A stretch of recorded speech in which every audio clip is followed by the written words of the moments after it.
Hi, Alan Stratton here from CostMatters.com. Recently, a friend told me he could not attend a professional meeting that was relevant to his job because of an across-the-board travel ban. Now, whenever I hear of a company mandating across-the-board cuts in travel or any other specific item on their financial statement, I know that the company has no clue about what really goes on in its operations. Some companies seem to enact the same ban every year, just after their second quarter results are known. After observing this, employees schedule their travel during the first half before the anticipated ban. If travel is required to do necessary work, then not traveling will degrade the quality of the result. If not required for the work, then don't send the employee on the trip.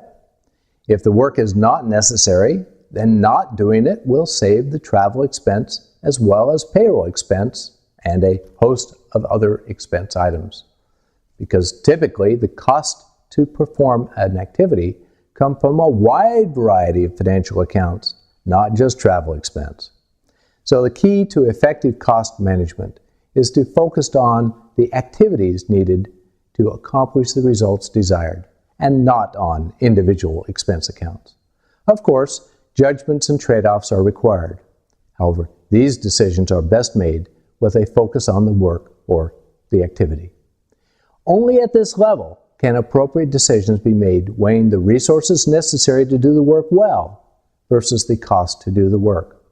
The only caveat to this activity focus is to keep the business process they belong to in mind also.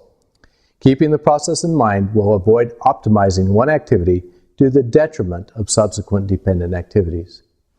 The first step is to identify actual activities. Then the next step is to ask a series of 4 questions. First question, why do we do the work? If there is no good answer, stop and stop doing the activity. No more questions are necessary. However, often it is necessary to keep asking why to cut through to the core reasons for the work, kind of like your toddler. Why? One rule of thumb is to ask why 5 times. The following questions now assume the work is necessary. So question 2, why does the activity cost as much as it does? With this question, we're exploring the cost efficiency.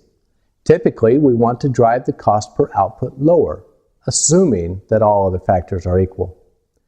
Third question, why is the quality of the activity less than 100%?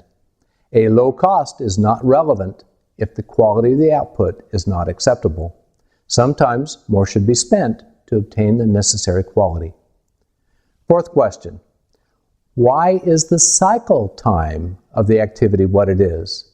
Here we're measuring the time from the first time the activity could be performed to when the activity output is handed off. Cycle time includes any time spent waiting or queue time. For example, on a recent trip to the post office, I spent 3 minutes with the agent, but 45 minutes in line. The agent was very efficient, but I was not happy. These questions serve to identify cost drivers. Some cost drivers are positive. We want these to happen. More sales should drive more work. What we really want to look at are the negative cost drivers, those that cause high cost, poor quality, and long cycle time. These cost drivers are most interesting. These provide the information that managers should be looking at to reduce cost and increase profits. This is actionable information that can drive operational improvement, optimize cost, and increase profits.